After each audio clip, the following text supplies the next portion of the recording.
नन्हे मुन्ने प्यारे लिटिल मास्टर्स, संबोधि श्री आज आपके बीच में फिर से एक नई कहानी सुनाने के लिए आ गई है। आज मैं आपको एक ऐसी कहानी सुनाऊंगी जो कहानी सुनने में बहुत अच्छी है और साथ में उससे शिक्षा भी बहुत अच्छी मिलती है। शिक्षा क्या मिलती है, पहले कहानी सुनो फिर शिक्षा पता चलेगी। हाँ, ये मैं बता दूं कि कहानी बहुत पुरानी नहीं है। हाँ, इसी कलयुग की कहानी है।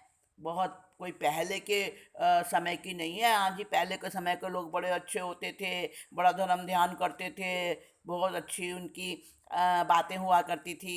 नहीं, इसी इसी कलयुग की कहानी है। इसी जो ये चल रहा है ना, ऐसा समय, इसी समय की थोड़े वर्षों पुरानी कहानी है। कहानी ऐसे है दोस्तों, एक बार एक लकड़हारा था। लकड़हारा समझते हो?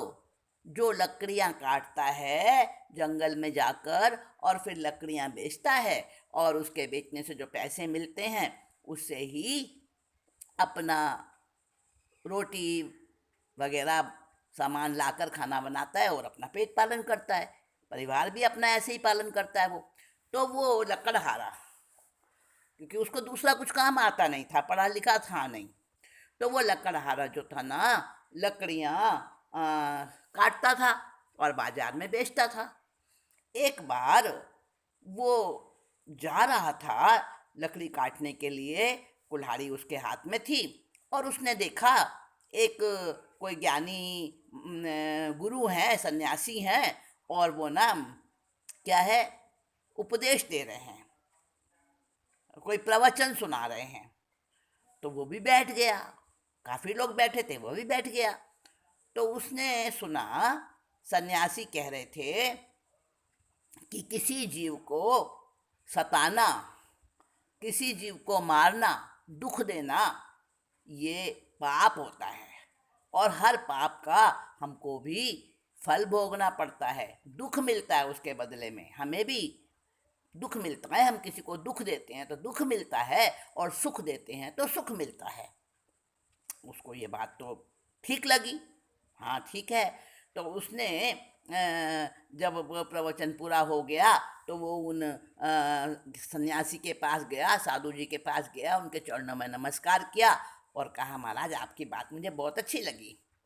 तो कहा, अच्छा तुम एक काम करना, तुम लकड़ी काटते हो? कहा हाँ जी।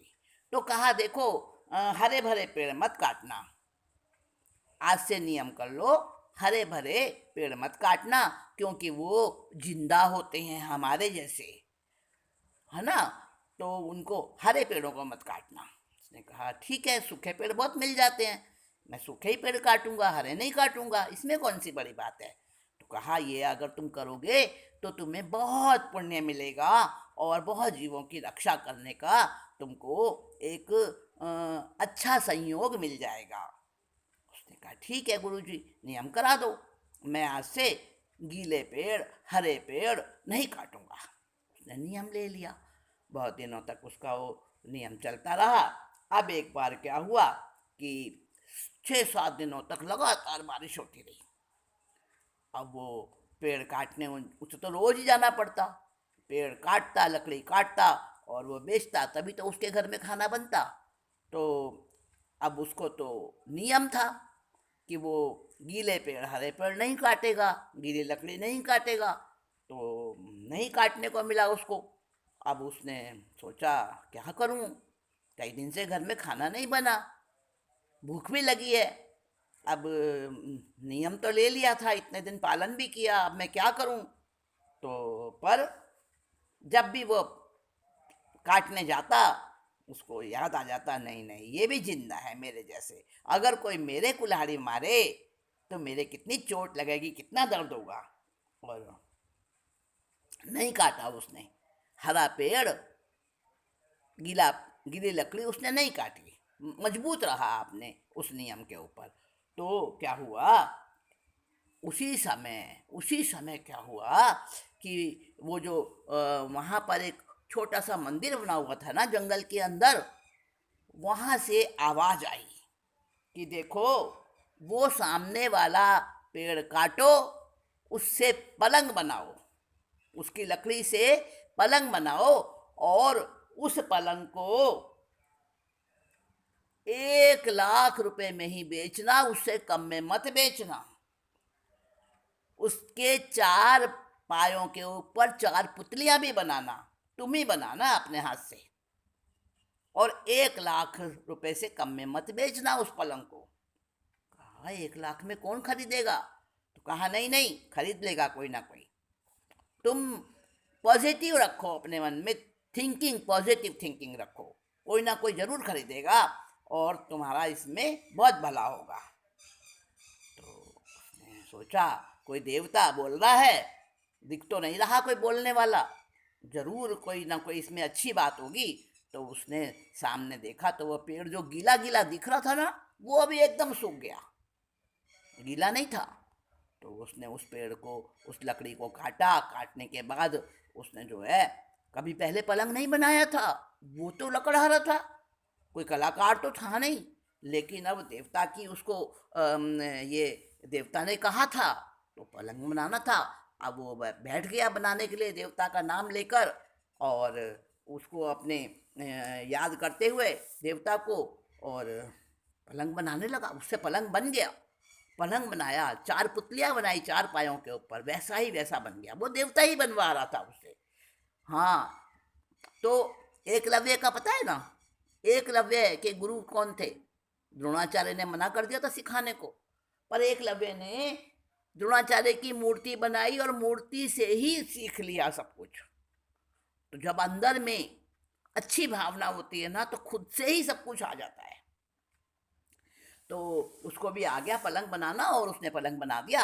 अब वो बेचने के लिए गया बाजार के अंदर, तो 1 लाख रुपए कीमत कोई भी नहीं खरीदे उसको। सुबह से शाम हो गई बैठे बैठे, आखिरकार एक नवाब आया। नवाब समझते हो बच्चों? हाँ, बहुत पैसे वाला होता है, बहुत अमीर होता है, बहुत धनवान होता है, और बड़ा एक इलाके का मालिक होता है, एक अच्छा पद पे होता है, ऊंचे पद पे होता है नवाब, राजा के समान होता है। हाँ, तो वो नवाब आया। तो उस नवाब ने, वो पलंग उसको अच्छा लगा। नवाब ने कहा भाई कितने का बेचते हो? उसने कहा जी 1 लाख रुपए का। अच्छा चलो ठीक है, मैं ले लेता हूँ। नवाब ने वो 1 लाख रुपए का पलंग खरीद लिया। अब उस लकड़हारे के पास तो 1 लाख रुपए आ गए, है ना।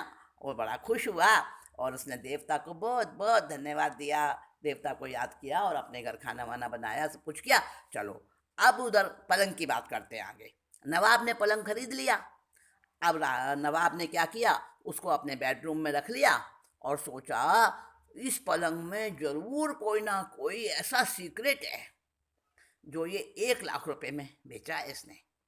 और उसको वहाँ पे अपने बेडरूम में रख दिया, और अपनी जो बेगम थी उसको कहा कि भाई तुम इधर आ जाओ बेडरूम में, मैं नया पलंग लाया हूँ, आज उसी पर सोएंगे। अब ऐसा हुआ कि जो उनकी बेगम थी ना नवाब की, है ना दोस्तों, सुन रहे हो ना? हाँ, अच्छा, समझ आ रही ना? तो नवाब की जो बेगम थी, यानी उसकी जो वाइफ थी, वो बातें कर रही थी, और बातें करते करते दूसरे कमरे में सो गई।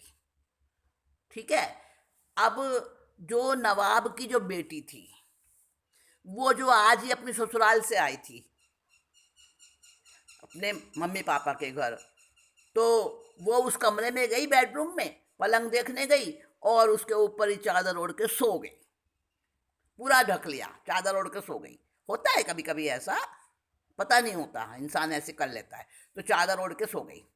अब जो नवाब की वाइफ थी वो तो दूसरे रूम में सो रही थी, और पलंग पे कौन सो रही थी? नवाब की बेटी है। अब वो नवाब साहब जब आए सोने के लिए, अपने कपड़े वपड़े उतारे और सोने लगे, जैसे ही, तो वो तो 4 पुतलियां बनी हुई थी ना, 4 पाँवों के ऊपर। अब उसमें से एक पुतली, पुतली देखो ना, वो पुतली वो जिंदा हो गई, और वो सोचने लगी कि अब हमें चुप नहीं रहना, ये तो बड़ा गलत बात हो जाएगी। और 1 लाख रुपए देके इसने पलंग खरीदा है, और ये तो अपनी पत्नी समझ के सो जाएगा इसके पास, ये तो इसकी बेटी है, और ये तो बड़ा गलत हो जाएगा। तो वो कहने लगी, नवाब साहब उठो, आपके खजाने में 4 चोर घुस गए हैं, पहले उन्हें निकालो। अब नवाब साहब सोचने लगे, कौन बोल रहा है, चलो मैं देखता हूं। और खजाने में गए, सचमुच में 4 चोर थे। और राजा ने क्या किया, पहरेदारों को जगाया, वो सो गए थे पहरेदार, पहरेदारों को जगाया और चोरों को जेल में डलवाया। अब राजा को तो नींद आ रही थी, वो नवाब को, वो फिर से गया बेडरूम में और फिर से सोने लगा। इतने में दूसरी पुत्री बोली, राजा नवाब साहब, अभी आपने जो जूते उतारे हैं ना, देखो देखो जूते में सांप घुस गया है। जब आप जूते पहनने लगोगे तो वो सांप आपको काट लेगा, पहले उसको निकलवाओ, उसकी रक्षा करो, नहीं तो उसे कोई ना कोई नौकर मार देगा। अच्छा, नवाब फिर से उठा और देखा तो सचमुच में जूते में सांप था। सांप को निकलवाया, उसको एक तरफ बाहर फेंकवा दिया, फिर से सोने लगा। फिर तीसरी पुतली बोलती है, देखो देखो नवाब साहब, आपके जो घोड़े हैं ना, और जो उसमें आपकी वहाँ पे प्यारी प्यारी आपकी बहुत चहेती घोड़ी है, देखो वो आपकी जो छत है ना वो गिरने वाली है, और वो घोड़ी आपकी दब के मर जाएगी, फिर आपको बड़ा दुख होगा। जाओ जाओ पहले उसको, छत को ठीक करो, अपनी घोड़ी को बाहर निकालो। अब नवाब साहब दौड़ के गए और घोड़ी को और सारे घोड़ों को बाहर निकाला, ना उनकी घुड़साल थी ना, फटाफट बाहर निकाला, और जैसे ही बाहर निकाला वैसे ही तो उनकी छत गिर पड़ी घुड़साल की। अब नवाब साहब ने सोचा, कौन बचा रहा है मुझे, ये पलंग पलंग पे से पुतलियाँ बोल रही है, यही मुझे बचा रही हैं। ये देखो तो मैंने 1 लाख में खरीदा था, मेरी कीमत वसूल हो गई। और फिर से वो सोने के लिए गया। अब चौथी पुतली बोलती है, देखो देखो नवाब साहब, आज आपकी बेटी आई थी ससुराल से, उससे तो आप मिले ही नहीं। अब नवाब साहब ने कहा, बेटी आई थी आज तो मेरी, कहाँ गई, बात ही नहीं की आज मैंने उस। इतने में रानी उठ, वो उनकी पत्नी उठ गई, और पत्नी उठ गई और नवाब साहब के पास आई और कहने लगी, अरे मैं तो उधर सो गई थी, तो तुम उधर सोई, तो यहाँ पे कौन सो रहा है। तो चादर हटाई तो वो तो बेटी थी। ओफो, अब तो नवाब साहब ने कहा, अरे आज तो मैं बड़े पाप से बच गया, बड़ा भारी दोष लग जाता मुझे। ये तो सब इस पलंग की मेहरबानी है, इस पलंग की पुतलियों ने मुझे सावधान किया, बचाया मेरे को पाप से। अब अगले दिन सुबह होते ही नवाब साहब ने खोज करवाई, भाई बुलाओ उसे लकड़हारे को जिसने ये पलंग मुझे बेचा था, कहाँ, उसे उसकी खोज कराई, चारों तरफ अपने सैनिकों को भेजा, और वो लकड़हारा मिल गया, उसको बुलवाया और उसे बहुत सारा इनाम दिया, और कहा, ये तुम्हारा इनाम है, तुमसे मैं बहुत खुश हूँ, और तुमको अपने दरबार में रखता हूँ, और कोई भी आज से तुम्हें कोई तकलीफ नहीं होगी, खाने पीने की किसी भी तरह की तुम्हें कोई परेशानी नहीं होगी, आज से तुम मेरे दरबार में रहोगे। तो लकड़हारा बड़ा खुश हुआ। अब दोस्तों बताओ, ये सब जो सुविधा मिली, सारा सम्मान मिला, आदर मिला, नवाब साहब के दरबार में उसको रहने को मिला, तो ये सब किस लिए मिला, पलंग की वजह से मिला। और पलंग पलंग क्यों मिला था उसको, पलंग तो उसने खुद ने बनाया था, लेकिन क्यों, कहाँ से आया था पलंग, कैसे बना था पलंग। हाँ, वो देवता ने उसको कहा था, हैं, पर देवता ने क्यों कहा था, क्योंकि वो पक्का रहा था अपने नियम के ऊपर। उसने जो नियम लिया था साधु जी महाराज से, सन्यासी से, ज्ञानी से, उसने जो नियम लिया था कि मैं गीले पेड़ नहीं काटूंगा, गीली लकड़ी, हरे पेड़ और गीली लकड़ी को नहीं काटूंगा, उस नियम पे वो भूखा रह के भी, परेशान रह के भी उसने अपना नियम नहीं तोड़ा था, अपने उस प्रॉमिस को उसने नहीं तोड़ा था। तो वो पक्का रहा था, और उसने सोचा था नहीं कष्ट होगा, इसे मैं गीले पेड़ को काटूंगा, ये जिंदा है मेरे जैसा, इसको मैं काटूंगा, इसको भी तकलीफ होगी। तो उसको दूसरों की तकलीफ का एहसास हुआ था और उसने गीले पेड़, गीले लकड़ी, हरे पेड़ नहीं काटे थे। और इस वजह से उसको ऊपर देव खुश हुआ था और देवता ने उसको वो पलंग बनाने का आदेश दिया था और फिर वो पलंग उसने बेचा था और फिर उसको सब कुछ मिला था। तो कहने का मतलब है, जो दूसरों पर दया करता है, करुणा करता है, उनको अपने अपने आत्मा के जैसा समझता है, उसके कष्ट को अपने कष्ट जैसा समझता है, उसके दुख को दुख समझता है, तो वो इंसान हमेशा सुखी रहता है। तो दोस्तों, तुम अभी छोटे हो, बच्चे हो, पर तो भी ध्यान रखना, किसी को तकलीफ देने से हमें भी तकलीफ मिलती है। और इससे उलट दूसरी बात, अगर हम किसी को खुशी देते हैं, सुख देते हैं, तो हमें भी सुख मिलता है, हमें भी अच्छा सब कुछ मिलता है। देखो, अगर तुम अपने किसी दोस्त को परेशानी में देखते हो तो तुम उसको उस परेशानी से बचाओ, जितना भी तुम्हारे से कोशिश हो। और किसी को तकलीफ जानबूझकर मत दो, उसकी तकलीफ को दूर करो। किसी को मुसीबत में देखो, कोई जिसकी चोट लग रही है, कोई परेशान हो रहा है, तो उसके दुख को दूर करने की कोशिश करो। तो हम ऐसा करते हैं तो हमें भी सुख मिलता है और हम अच्छे बनते हैं। हमसे भगवान भी खुश होते हैं और हमसे सब लोग भी खुश होते हैं। हमारे माँ बाप को भी खुशी मिलती है, उनको भी अच्छा लगता है कि हमारा बच्चा कितना कितना अच्छा है, हमारा बेटा बेटी, उनको भी पसंद आता है, उनको भी खुशी होती है, गर्व होता है हमारे ऊपर। तो अच्छे बच्चे बनोगे ना। अच्छा, तो अब मैं चलती हूँ, अगली बार फिर एक नई कहानी लेके आऊँगी। नमस्कार।